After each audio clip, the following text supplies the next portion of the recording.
എന്നും രാവിലെ ഓട്ടം തന്നെ എൻ്റെ അവസ്ഥ. കോളേജിൽ എങ്ങനെ എത്താൻ വൈകി അവിടെ കൊല്ലും. വരോ ഇങ്ങനെ എപ്പോഴും വരിക? എനിക്ക് ഫൈനൽ എക്സാം അറ്റൻഡൻസ് ആണല്ലോ കേട്ടോ. ഇതാ വരണു മോളെ.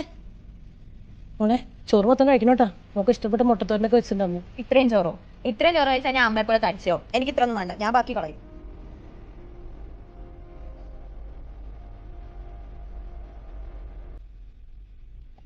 നമ്മളെ കോളേജിലെ വിശേഷം ഒന്നുമില്ല. അച്ഛാ ഇത് നോക്കേ, 50 വയസ്സ് കഴിഞ്ഞ ഫാഷൻ ഷോയാ. നമ്മളമ്മ ഇതൊക്കെ ചില കോമഡി ആയിരിക്കും അല്ലേ? ഇങ്ങനത്തെ ഡ്രസ്സൊക്കെ ഇട്ടിട്ടൊന്ന് ആലോചിച്ചേ.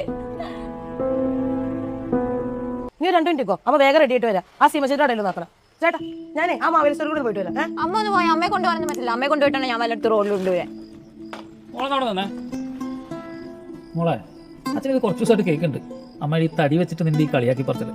എനിക്കൊരു കാര്യം അറിയാം, നിന്റെ ഈ പ്രായത്തിൽ അവള് നിന്നെക്കാളും വലിയ സ്മാർട്ടായിരുന്നു. പിന്നെ നിന്റെ മുകളിൽ 2 പെറ്റ് അവരെ വളർത്തിയപ്പോഴത്തേക്ക് ശരിയാ, അവൾ ഈ തടിയും കാര്യങ്ങളൊന്നും നോക്കിയില്ല. പിന്നെ നമുക്ക് അറിയാത്തൊരു കാര്യം കൂടെ അച്ഛൻ പറഞ്ഞുതരാം. നിന്റെ കോളേജിലെ പഴയ കബഡി ടീം ക്യാപ്റ്റനായിരുന്നു നിന്റെ അമ്മ. പഴയ മാഗസീനെ അവിടെ ലൈബ്രറി കിട്ടും, മോളൊന്ന് സമയം കിട്ടുമ്പോൾ എടുത്ത് നോക്കും. എന്തെന്നാ ചേട്ടാ പിള്ളേരോട് അറിയാണ്ട് പറയാം, നിങ്ങളത് വിടണം. ഇനി അങ്ങനെ പറയണ്ടെന്നേ. പിന്നെ എനിക്ക് എൻ്റെ ഭാര്യ എങ്ങനെയായാലും എനിക്ക് കുഴപ്പമില്ല. അല്ലെങ്കിൽ വേണ്ട, എനിക്ക് ഇവളെ ഇങ്ങനെ തന്നെ കാണാൻ ഇഷ്ടം.